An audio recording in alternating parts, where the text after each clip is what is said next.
దేవుని సేవ చేయాలనుకునేవాడు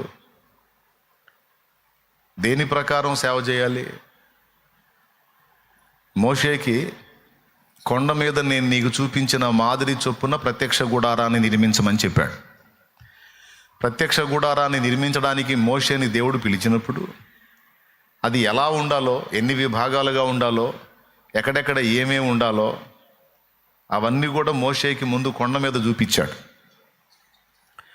అంటే ప్రత్యక్ష గుడారం యొక్క నమూనాని ముందే దేవుడు మోషేకి కొండ మీద చూపించి, కొండ మీద నేను నీకు చూపించినటువంటి గుడారం యొక్క మాదిరి చొప్పున నువ్వు ప్రత్యక్ష గుడారాన్ని నిర్మించాలి అని చెప్పాడు. ఈ ప్రత్యక్ష గుడారం అంటే పాత నిబంధనలో దేవుణ్ణి ఎవరైనా వెతకగోరితే, దేవుణ్ణి ఎవరైనా కలుసుకోవాలనుకుంటే వాళ్ళ కోసం, అలాగే ఇశ్రాయేలీయులు బలు అర్పించడానికి, ఇశ్రాయేలు అందరి పక్షమున ప్రధాన యాజకుడు వెళ్ళి ప్రాయశ్చిత్త బలి జరిగించడానికి, రక్తాన్ని ప్రోక్షించడానికి దేవుడు సిద్ధపరిచిన ప్రత్యక్ష గుడారం మోషే ద్వారా. అది మీకు తెలుసు. నేను మీటింగ్స్ అప్పుడు ఆ ప్రత్యక్ష గుడారం యొక్క నమూనా మీకు వేయటం కూడా జరిగింది. చూశారు మీరందరూ తిరిగి. 3 విభాగాలు: ఆవరణం, పరిశుద్ధ స్థలం, అతి పరిశుద్ధ స్థలం అని. దేవుని సన్నిధి. అలాగే ఆ సన్నిధి నిర్మించమని మోషేకి చెప్పినప్పుడు ముందు అది ఎలా ఉండాలో చూపించాడు. అలాగే ఒక సంఘము నువ్వు కట్టాలి, నువ్వు నా సేవ చేయాలని దేవుడు నన్ను పిలిస్తే దానికి ముందు ఎలా కట్టాలో, దాని నిర్మాణ విధానం ఏంటో, దాన్ని నిర్మించాల్సినోడు కలిగి ఉండాల్సినటువంటి కొలతలు ఏంటో, అలాగే తాను నిర్మించబోయేటువంటి దేవుని పరిశుద్ధ స్థలం, దేవాలయం లేదా దేవుని సంఘము అది ఏ విధంగా ఉండాలో, అందులో జనులు ఎలాగుండాలో, ఆ విషయాలన్నీ నీకు తెలిసి ఉండాలి. ఆనాడు మోషేకి కొండ మీద చూపించి దాని చొప్పున చేయమన్నట్టే నిన్ను దేవుడు తన పరిచర్యకు పిలిస్తే నువ్వు ఎలా కట్టాలో సంఘం, అది ఏ విధంగా ఉండాలో, దాని విధి విధానాలు ఏందో మొత్తం గ్రంథంలో నీకు చూపిస్తాడు. కొండ మీద నేను నీకు చూపించిన చొప్పున అన్నట్టుగానే గ్రంథములో నేను నీకు చూపించిన చొప్పున అని ఈరోజు నీతో నాతో మాట్లాడతాడు ఆయన. ఏమైనా అర్థమైందని నేను చెప్పింది? మోషేకి ఏమన్నాడు? కొండ మీద నేను నీకు చూపించిన మాదిరి చొప్పున. ఇప్పుడు మనతో ఏం మాట్లాడతాడు? దేవుని పిలుపున్న వ్యక్తులతో, గ్రంథములో, నా పరిశుద్ధ గ్రంథములో నేను నీకు చూపించిన మాదిరి చొప్పున నువ్వు సంఘమును కట్టాలి. ఆ సంఘము సత్యమునకు స్తంభము, ఆధారమై ఉండాలి. అందులో జనులు ఎలాగూ ప్రవర్తించాలో నువ్వు వాళ్ళకి నేర్పాలి. నేర్పాలంటే ముందు నువ్వు తెలుసుకొని ఉండాలి. ఆ గుడారం ఎలా కట్టాలో వాళ్ళకి నువ్వు చెప్పాలంటే ముందు అది ఎలా ఉందో నువ్వు చూడాలి. అట్లాగా నేను సేవ చేయాలనుకుంటున్నాను అంటే అసలు సేవ చేయడానికి ముందు దేవుడు ఏ విధంగా సంఘాన్ని కట్టమంటున్నాడో, అది ఎలాంటి సంఘమై ఉండాలో, దాని క్రమం ఏంటో, పద్ధతి ఏంటో మొత్తం పరిశుద్ధ గ్రంథంలో చెప్పాడు. 66 పుస్తకాల పరిశుద్ధ బైబిల్ గ్రంథంలోని విషయాలను గ్రహించి ఉండాలి. నేను 4 నుంచి 7 సార్లు ఎందుకు చదవమన్నానంటే, మనం రఫ్గా చదువుకుంటా పోతే ఒక 4 నుంచి 7 సార్లు అన్నాను, కనీసం 4 సార్లు. ఎలాగో చెప్తాను. మొట్టమొదట పుస్తకాల వారీగా ఆదికాండం ఏం చెప్పింది, నిర్గమాకాండం ఏం చెప్పింది, లేవియా కాండంలో ఏం చెప్పాడు, సంఖ్యాకాండంలో ఏం చెప్పాడు, ద్వితీయోపదేశ కాండంలో ఏం చెప్పాడు, యెహోషువలో ఏం చెప్పాడు, న్యాయాధిపతుల్లో ఏం చెప్పాడు, రూతులో ఏం చెప్పాడు, అట్లాగా గ్రంథాలన్నింటిలో ఏ పుస్తకంలో ఏమేం చెప్పాడు అనేది పుస్తకాల వారీగా చదువుకుంటూ వెళ్ళాలి. అసలు నీకు బైబిల్లోని పుస్తకాలతో పరిచయం లేకుండా, అందులోని మ్యాటర్ నీకు తెలియకుండా, సంఘానికి ఏం చూపించి, ఏం ఉపదేశించి, ఏ విధంగా ప్రజల్ని నిర్మాణం చేస్తావు? సంఘము కట్టడం అంటే వ్యక్తిత్వాలను కట్టడం, సంఘమును కట్టడం అంటే జీవితాలను కట్టడం, సంఘమును కట్టడం అంటే దేవుని కుటుంబాన్ని నిర్మించటం, సంఘమును కట్టడం అంటే దేవాలయాన్ని కట్టడం. అది నువ్వు దాన్ని చేయడానికి నువ్వు పూనుకున్నప్పుడు దాని నిర్మాణానికి కావలసినటువంటి విషయాలన్నిటిని 66 పుస్తకాల్లో పొందుపరిచాడు. కాబట్టి 4 సార్లు కనీసం అని నేను ఎందుకన్నానంటే, మొదటిసారి పుస్తకాల వారీగా చదువుకుంటా వెళ్ళొచ్చు. ఆది కాండము ఏం చెప్పింది, ఫలానా గ్రంథం ఏబు గ్రంథం ఏం చెప్పింది, కీర్తనలు ఏం చెప్పింది, సామెతలు ఏం చెప్పాడు, ప్రసంగి ఏం చెప్పాడు, పరమగీతం ఏం చెప్పాడు, అట్లా యెషయా ఏం చెప్పాడు, యెహెజ్కేలు ఏం చెప్పాడు, దానియేలు ఏం చెప్పాడు, హోషేయ ఏం చెప్పాడు, నహూమ్ ఏం చెప్పాడు, హబక్కూకు ఏం చెప్పాడు, జఫన్యా ఏం చెప్పాడు, జకర్యా ఏం చెప్పాడు, ఓబద్యా ఏం చెప్పాడు, యోనా ఏం చెప్పాడు. పెద్ద ప్రవక్తలు చిన్న ప్రవక్తలు అని విడగొట్టారు. ప్రవక్తల్లో పెద్ద ప్రవక్త చిన్న ప్రవక్త ఉండరు. ఎక్కువ అధ్యాయాలు ఉన్నటువంటి గ్రంథం యెషయా గ్రంథం ఉంది. 66 అధ్యాయాలు ఉంటాయి యెషయా గ్రంథంలో. బాగా వినండి, 66 అధ్యాయాలు ఉంటాయి. 66 అధ్యాయాలు ఉన్న యెషయా గ్రంథం పెద్దది. ఓబద్య 1 అధ్యాయమే ఉంటుంది. అది చిన్న బైబిల్లో చిన్న పుస్తకం, 1 అధ్యాయం. అలాగని ఓబద్య చిన్నోడు యెషయా పెద్దోడని కాదు. ఓబద్యకు 1 అధ్యాయమే ఇచ్చాడు దేవుడు. ఆ 1 అధ్యాయం వరకు రాసి సైడ్ అయ్యాడు. యెషయాకు 66 అధ్యాయాలు ఇచ్చాడు, 66 రాసి సైడ్ అయ్యాడు. పెద్ద ప్రవక్తలు చిన్న ప్రవక్తలను ఎందుకు విడగొట్టారు, అసలు ఆ పదం ఎందుకు వాడారంటే, పెద్ద చిన్న ప్రవక్తల వేరియేషన్ ఉండదు. కానీ చిన్న ప్రవక్తలు అంటే తక్కువ అధ్యాయాలు ఇచ్చిన వాళ్ళు, పెద్ద ప్రవక్తలు అంటే ఎక్కువ అధ్యాయాలు ఇచ్చిన వాళ్ళు, అంతే తప్ప ప్రవక్తల్లో చిన్న పెద్ద లేరు. ప్రవక్త అంటే దేవుడు ఏర్పరచుకొని ప్రజలకు సందేశాన్ని పంపడానికి దేవుడు వాడుకున్న పాత్ర. దేవునికి స్తోత్రం కలుగునుగాక. హల్లెలూయా. అంతే సంగతి. కాబట్టి అసలు ఏ పుస్తకం ఏం చెప్తుంది, ఏ పుస్తకంలో సందేశం ఏముంది అనేది మొదట పుస్తకాల వారీగా చదువుకుంటూ వెళ్ళిపోవాలి. మీకు ఈజీగా మైండ్కి ఎక్కడానికి చెప్తున్నాను నేను. బైబిల్ చదవటం అంటే ఏదో క్యాలెండర్లో ఒక వచనం చదువుకోనో, లేకపోతే రోజు ఒక అధ్యాయం చదువుకోనో ముగించడం కాదు. అసలు ఆదికాండం చదువుతాను, ఆదికాండం అంతా ఏం చెప్తున్నాడు.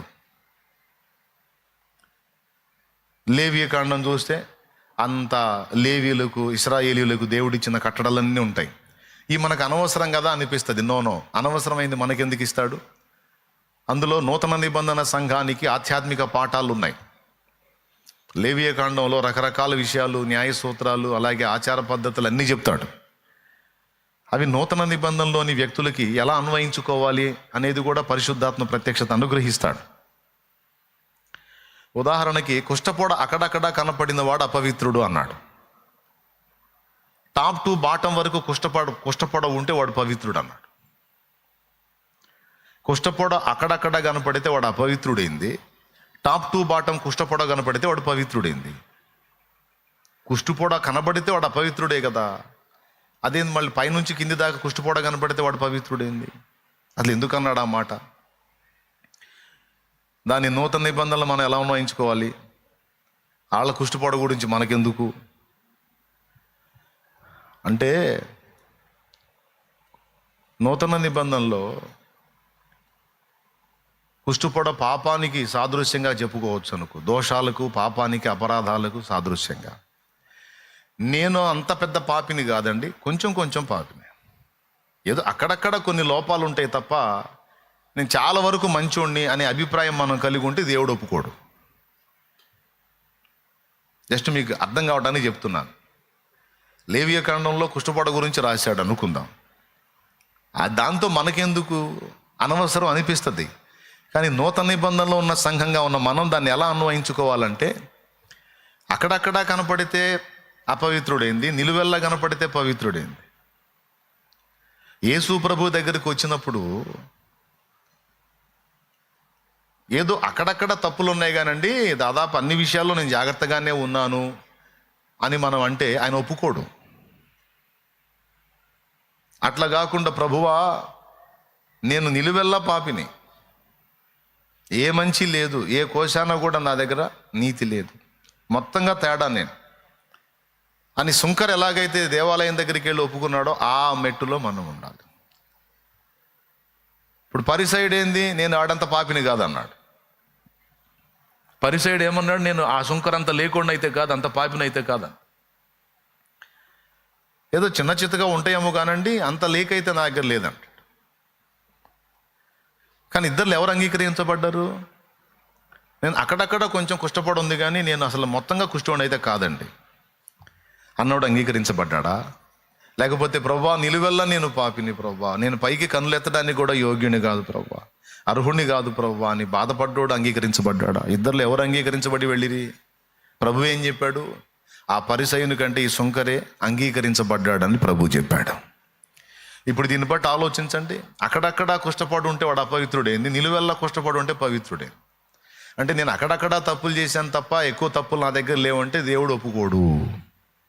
ఏ మంచి లేదు నాయన, నా నడక పడక తలంపు ఆలోచన క్రియ సమస్తములో కూడా నా పాపాలు ఉన్నాయి, దోషాలు ఉన్నాయి ప్రభువా, నా మంచి కంటే నా చెడు ఎక్కువ ఉంది నాయన, దయచేసి నన్ను క్షమించని యథార్థంగా రా. అలా ఎవడైతే నేను పాపిని అని పరిపూర్ణంగా ఒప్పుకొని దేవుని దగ్గరకు వస్తాడో వాడు రక్షించబడతాడు. ఆయన రక్తం వాని పాపాలు గడుగుతుంది, పరిశుద్ధపరుస్తుంది, వాడు పవిత్రుడు అవుతాడు. ఇప్పుడు లోకంలో చాలామంది ఎందుకు రావట్లేదు దేవుని దగ్గరికి? చర్చికి పోదాం రారా అంటే పాపులు పోండి, మేమంత పాపులం కాదులే అంటున్నారు అన్యులు. మీలాంటి పాపులు పోతారా, మాకు అవసరంలా, నీ అంత పాపినైతే కాదు, నాకు అవసరంలా యేసుప్రభు అంటే వాడేంది? అపవిత్రుడు వాడు. అక్కడక్కడే కుష్టి ఉంది కానీ నాకు నిలువెల్లా కుష్టి లేదు. మనం ఉన్నాం నిలువెల్లా నేను తేడానే ప్రభు అనుకుంటూ వచ్చాను. అదా అని ఆయన రక్తంతో గడిగి పరిశుద్ధపరిచి ఇప్పుడు నేను పవిత్రుడిని చేసింది యేసు రక్తం. అంటే ఆ రెండు మాటల్లోనే మనకున్న ఆధ్యాత్మిక పాఠం అలా ఉంది. ఈ ప్రకారంగా మీరు పాత నిబంధనలోని పుస్తకాలు కూడా నూతన నిబంధనలో మనకు అన్వయించుకుంటా చదువుకుంటే మస్తు పాఠాలు ఉన్నాయి, చాలా సందేశం ఉంది. 1 కొరింథీ పత్రిక 10వ అధ్యాయము 11వ వచనంలో అంటాడు, ఈ సంగతులు దృష్టాంతములుగా వారికి సంభవించి యుగాంతమందున్న మనకు బుద్ధి కలుగుటకై వ్రాయబడెను అంటాడు. ఈ సంగతులు దృష్టాంతములుగా వారికి సంభవించి యుగాంతమందున్న మనకు బుద్ధి కలుగుటకై వ్రాయబడెను. పాత నిబంధన అనేది లేకపోతే ధర్మశాస్త్రం యొక్క తీవ్ర రూపం ఏంటో మనకు తెలియదు. దేవుడు నియమించిన ధర్మశాస్త్రం, దానిలోని కట్టడలు, 10 ఆజ్ఞలు మొదలైన సందేశం మనకు తెలియదు.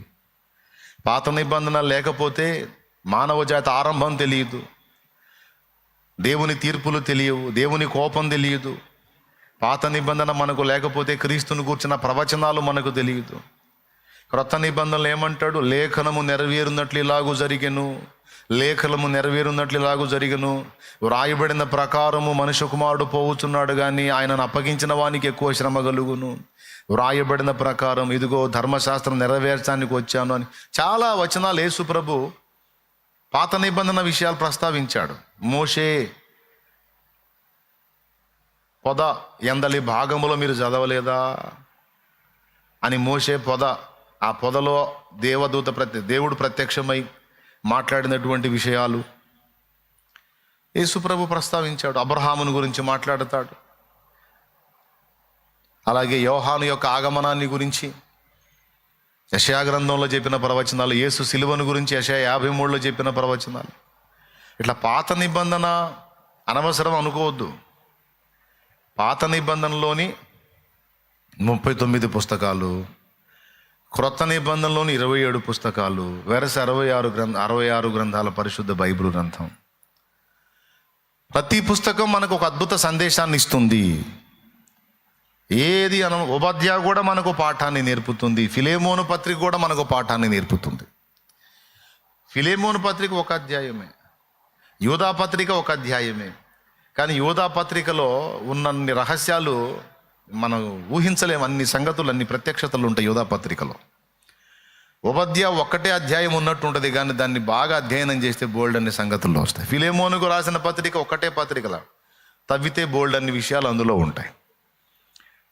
అందుకే వాటిని కూడా పుస్తకం లెక్కలోనే చేర్చారు. ఒక పత్రికను కూడా పుస్తకం లెక్కలోనే చేర్చారు. ఒక అధ్యాయాన్ని కూడా పుస్తకం లెక్కలోనే. అందుకే 66 పుస్తకాలు అన్నాడు. కాబట్టి చదివే విధానం చెప్తున్నాను. మొదట ఏ పుస్తకం అసలు ఏం చెప్పింది అనేది క్షుణ్ణంగా పరిశీలించుకుంటా. ఈ పుస్తకం నేర్పిన సారాంశం ఏంటి, ఒక నోట్స్ పెట్టుకొని ఆదికాండం ఏమేమి పాఠం చెప్పింది, నిర్గమ ఏం చెప్పింది, అట్లా ఒక్కొక్క పుస్తకం ఏం చెప్పింది అనేది నువ్వు ఒక నోట్స్ పెట్టుకొని ప్రిపేర్ చేసుకోవచ్చు. ఇది మొదటిసారి చదవటం పుస్తకాల వారీగా మీకు గుర్తుండిపోయింది. రెండవసారి చదివేటప్పుడు వ్యక్తులను డివైడ్ చేసుకుంటూ చదవాలి, వ్యక్తుల్ని దృష్టిలో పెట్టుకొని చదవాలి. అసలు ఆదాం ఎవరు, ఆదాం మ్యాటర్ ఎంతవరకు ఉంది, హవ్వ సంగతి ఏంది, కయ్యను సంగతి ఏంది, హేబెలు సంగతి ఏంది, ఈ సర్పం సంగతి ఏంది, వీళ్ళతో వ్యవహరించిన దేవుని సంగతి ఏంది, పర్సన్స్ని డివైడ్ చేసుకుంటూ వ్యక్తుల ముఖ చిత్రాలను దృష్టిలో పెట్టుకొని వాళ్ళ మ్యాటర్ మనం స్టడీ చేయాలి. ఏమైనా అర్థమవుతుందా? రోజుకు 3 అధ్యాయాలు, రోజుకు 4 అధ్యాయాలు, రోజుకు ఒక అధ్యాయం చదివి నేను రోజు బైబుల్ చదువుతాను ఓవర్ యాక్షన్ చేయటం కాదు. పుస్తకాన్ని దృష్టిలో పెట్టుకో. ఈరోజు నేను ఆదికాండం మొదలుపెట్టాను. బాగా ఇక్కడ ఉన్నోళ్ళు, లైవ్లో ఉన్నోళ్ళు, నాకు సమాచారం పంపిన వాళ్ళు అందరూ వినండి. నేను ఒకటి అవుట్ చేశాను, విషయం వెల్లడి చేశాను అంటే దాని మీదనే నా మనసు ఉంటుంది. నేను మొత్తం ప్రిపేర్ అయ్యే ఒక మ్యాటర్ని బయటికి రిలీజ్ చేస్తా. సిద్ధపాటు లేకుండా నేనేమి స్పందించను తొందరపడి. అన్నీ సిద్ధం చేసుకునే మందుగుండు సామాగ్రి లైన్లో ఉంటా. కాబట్టి మిమ్మల్ని అడిగినప్పుడు మీలో కొంతమంది అసలు ఒక్కసారి కూడా బైబిల్ చదవని వాళ్ళు ఉన్నారు, లేదా 1-2 సార్లు చదివిన వాళ్ళు ఉన్నారు. ఇప్పుడు చెప్తున్నాను వినండి. పాఠం మొదలైంది అనుకోండి, పర్వాలేదు. తర్వాత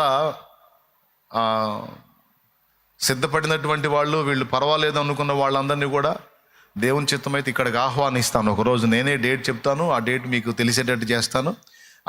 ముందుగానే మీకు సమాచారం ఇస్తాను. అప్పుడు మీరు కూడా వచ్చి ఆ కూటమిలో జాయిన్ అవ్వచ్చు. ఆ రోజు నేను మీతో మాట్లాడతాను. నేను చెప్పాలనుకున్న విషయాలు మీకు అందిస్తాను, మీ సంగతులు కూడా తెలుసుకుంటాను. ఒకరోజు మీకు సమయం ఇస్తాను. నేను ఇక్కడ గ్యాదర్ అవుదురు కానీ ఒక స్పెషల్ ప్రేయర్ మీట్ ఏర్పాటు చేస్తాను. నేను కలుసుకుందాం. తర్వాత ఇప్పుడు పరిశుద్ధ గ్రంథాన్ని 4 సార్లు అన్నాను. మొట్టమొదటిది ఏం చెప్పాను? పుస్తకాల వారీగా చదువుకుంటూ వెళ్ళండి. రెండోసారి ఏం చెప్పాను? వ్యక్తుల ముఖ చిత్రాలు దృష్టిలో పెట్టుకొని ఆ వ్యక్తుల జీవితాలను స్టడీ చేసుకుంటూ వెళ్ళండి. హవ్వ ఏంది, హవ్వ చరిత్ర, ఎస్తేరు చరిత్ర ఏంటి, అసలు రూత్ మ్యాటర్ ఏంటి, దెబోరా అనే ప్రవక్తని కూర్చున్న సందేశం ఏంటి. ఆనాడు ఆమె కూడా ఒక న్యాయాధిపతినిగా వ్యవహరించింది. ఒక రకంగా చెప్పాలంటే ఒక రాణిగా వ్యవహరించింది ఆమె. అసలు ఏంటి ఆమె సంగతి ఏంది? అట్లాగా వ్యక్తులను స్టడీ చేసుకుంటూ వెళ్ళాలి. ఇది రెండవసారి. మూడవసారి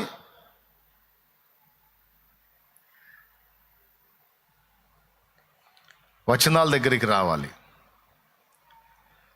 మొదటిసారి పుస్తకాలు, రెండవసారి వ్యక్తులు, మూడవసారి వచనాలు. వచనం వచనం వచనం వచనం ఈ వచనం ఏం చెబుతుంది, ఈ వచనం ఏం చెబుతుంది. ఈ 4వసారి వచ్చేటప్పటికి పాత నిబంధనలో ఉన్న వచనాలు కొత్త నిబంధనలు మళ్ళీ ఎక్కడ కనపడ్డాయి. అలాగే పాత నిబంధనలో ప్రస్తావించినటువంటి వ్యక్తులను మళ్ళీ నూతన నిబంధనలు ఎక్కడెత్తాడు, ఎందుకు ఎత్తాడు? మరి ఇక్కడ ఉన్నటువంటి ఈ మాటకి ఎక్కడెక్కడ లింకులు ఉన్నాయి. పరిశుద్ధాత్మ అనే మాటే మనం తీసుకుందాం. పరిశుద్ధాత్మ ఆదరణకర్త, సత్యస్వరూపి, మనల్ని సర్వసత్యంలోకి నడిపించడానికి పంపబడిన దేవుని ఆత్మ. విమోచన దినం వరకు ఆయన యందు మనం ముద్రించబడి ఉన్నాం. అసలు ఆయన ఎవరు, ఆయన స్టోరీ ఎక్కడ స్టార్ట్ అయింది, ఆయన కదలికలు ఏంటి, సృష్టి ఆరంభంలో ఆయన ఎలా ఉన్నాడు, అసలు పాత నిబంధనలో ఆయన గురించి ఎక్కడెక్కడ ప్రస్తావించబడింది, నూతన నిబంధనలో ఆయన గురించి ఎక్కడెక్కడ ప్రస్తావించబడింది, అసలు ఏంటి ఆయన గురించి. మూడవసారి వచనాలను చదువుకుంటా పోతే 4వ రౌండ్లో వచ్చేటప్పటికి ఎక్కడ వచ్చిందో ఎక్కడ లింక్ అవుతుందో నీకు అర్థమైంది. 4వ రౌండ్లో దేవునికి స్తోత్రం కలుగునుగా. ఇప్పుడు హానోకు అనే వ్యక్తి ఉన్నాడు. ఆదికాండం 5వ అధ్యాయంలో హానోకు మ్యాటర్ ఉంటుంది. ఆదికాండం 5వ అధ్యాయంలో హానోకు మ్యాటర్ ఉంటుంది. అంతటితోనే హానోకు స్టోరీ అయిపోయిందా? మళ్ళీ హెబ్రీ పత్రిక 11లో హానోకు కనపడతాడు. మళ్ళీ యోధా పత్రికలో హానోకు కనపడతాడు. ఇప్పుడు 4వ రౌండ్లో వచ్చేటప్పటికి ఇక వచనాల మీద నువ్వు దృష్టి పెడతావు, లింకులు అర్థమవుతాయి నీకు. ఇప్పుడు హానోకు మ్యాటర్ ఉంది. ఆదికాండం 5 అన్నాను, హెబ్రీ 11 అన్నాను. యూదా పత్రికలో కూడా ఒకటే అధ్యాయం కాబట్టి అందులో ఉంది. ఆదాము మొదలుకొని 7వ వాడైన హానోకు భక్తిహీనులను గూర్చి ప్రవచించాడు అని యూదా పత్రికలో అంటాడు.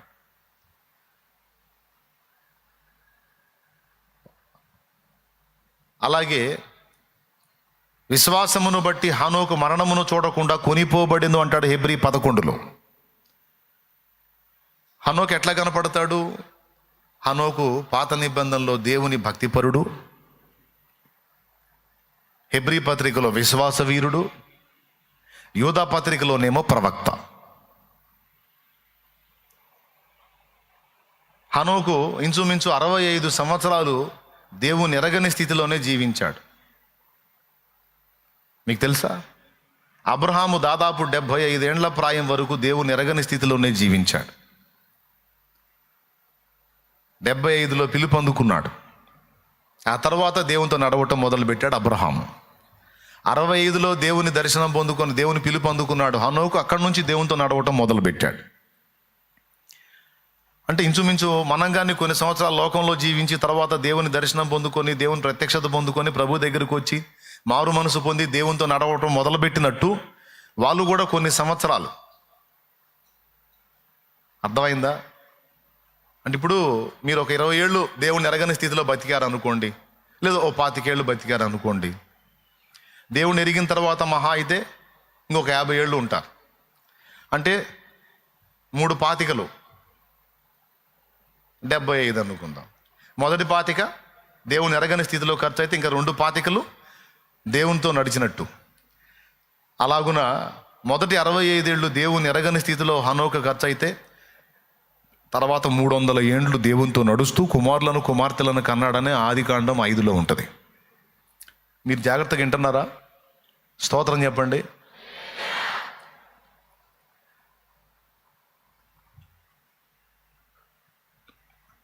అంటే మన లెక్కతో పోల్చుకుంటే చాలా తక్కువ ఆయన లోకంలో జీవించినట్టు, ఎక్కువ దేవునితో జీవించినట్టు. ఇక అబ్రహాం దగ్గరికి వచ్చేటప్పటికి అబ్రహాం మొత్తం 175 బతికాడు. 175 ఎన్నేళ్ళు బతికాడు? ఇంచుమించు 175 సంవత్సరాలు అనుకుందాం. మొదటి 75 దేవుని ఎరగని స్థితిలో ఖర్చు అయితే తర్వాత 100 దేవునితో నడిచాడు. ఇక మన విషయానికి వచ్చేటప్పుడు మనం కూడా మొదటి 25 మొదటి 20 లోకంలో ఖర్చు పెడితే మిగిలిన సమయం ఇక దేవునితో నడక అన్నట్టు. వాళ్ళు కూడా ఎరగని స్థితిలో దేవుణ్ణి ఎరగని స్థితిలో బతికిన అనుభవాలు కూడా వాళ్ళకు ఉన్నాయి. ఇంతకీ హానోకు ఎన్ని రకాలుగా కనపడుతున్నాడు? ఒకప్పుడు లోకానుసారి, తర్వాత దేవునితో నడక మొదలుపెట్టిన వాడు, లోకమంతా భక్తిహీనతలో ఉంటే తానైతే భక్తి సాధన చేసినోడు, విశ్వాస వీరుడు, మరణము చూడకుండా కొనిపోబడినవాడు, ప్రవక్త. ఇలాగ ఒక హానోకుని గురించి పాత నిబంధనలో ఆదికాండంలో ఏ వచనం చెప్పింది? దీనికి లింక్ వచనం ఎక్కడుంది? హెబ్రీ పత్రికలో ఒకటి ఉంది, యూదా పత్రికలో ఒకటి ఉంది. మొత్తం కుప్పేసుకుంటే కానీ హానోకు మ్యాటర్ మనకు రాదు. హానోకు మ్యాటర్ మొత్తం నీకు తెలియాలంటే ఆదికాండం ఒక్కటి చదివితే సరిపోదు. ఆదికాండంలో ఒక ముక్క, హెబ్రీ పత్రికలో ఒక ముక్క, యూదా పత్రికలో ఒక ముక్క. యెహోవా వాక్యము కొంత ఇచ్చట కొంత అచ్చట మీకు దొరుకును. దేవునికి స్తోత్రం కలుగునుగాక. నాయన సేవకులు కూడా వినండి, సేవకులు కూడా వినండి, అందరూ వినండి, మా ఇంటి దగ్గర పెట్టుకో.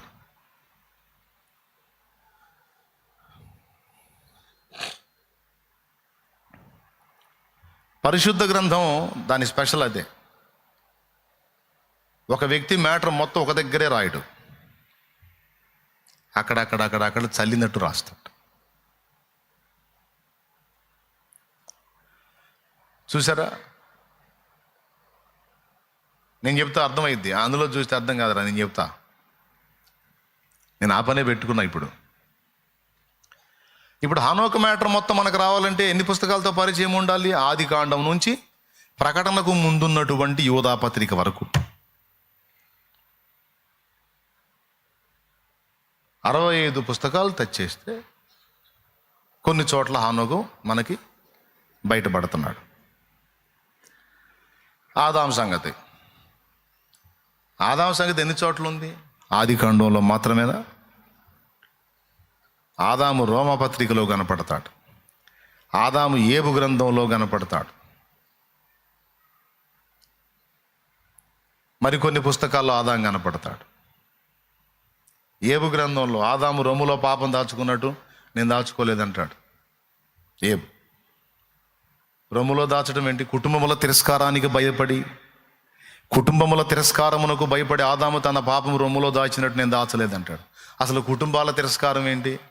రొమ్ములో పాపం దాచడం ఏంటి? ఏబు గ్రంథంలో ఉంది. మొదటి ఆదాముని గురించి, కడపటి ఆదామని క్రీస్తుని గురించి. అసలు టోటల్ ఆదాము మ్యాటర్ మొత్తం నీకు రావాలంటే ఓన్లీ ఆది కాండం ఒక్కటి చదివితే కదా. ఆదాముని గురించి ఇంకా మిగిలిన వచనాలు ఏం చెప్తున్నాయి? ఆ వచనాలన్నీ పోగు చేసుకొని ధ్యానిస్తే కానీ టోటల్ ఆదాము మ్యాటర్ మొత్తం నీకు రాదు. అలాగే రాకడ, భవిష్యత్తు, దాన్ని కూర్చున్న ప్రవచనాలు ఎక్కడెక్కడ ఉన్నాయి, అవి ఏం చెప్తున్నాయి? అవన్నీ పోగేసుకోకుండా కొన్ని వచనాలను మాత్రమే ఆధారం చేసుకొని సిద్ధాంతాలు కల్పించినందున దుర్బోధ పుట్టింది. ఒక అంశాన్ని గురించి టోటల్గా వచనాలన్నీ ఆది కాండం నుంచి ప్రకటన గ్రంథం వరకు రాకడను గూర్చినటువంటి సంభవాలను గురించిన సందేశం ఏంటనేది అన్ని వచనాలు ఒప్పేసుకొని ప్రతి వచనానికి సమర్థవంతంగా లేదా సమగ్రంగా సహేతుకంగా నిర్వచనం చెప్పుకుంటూ, న్యాయంగా నిర్వచనం చెప్పుకుంటూ, అన్నిటిని లేఖనాలను గౌరవించుకుంటూ వరుసలో పేర్చుకుంటూ వస్తే కానీ ఒక ప్రత్యక్షత, ఒక రహస్యం నీకు బయటపడదు. అంటే ఒక పజిల్లాగా ఇచ్చాడు.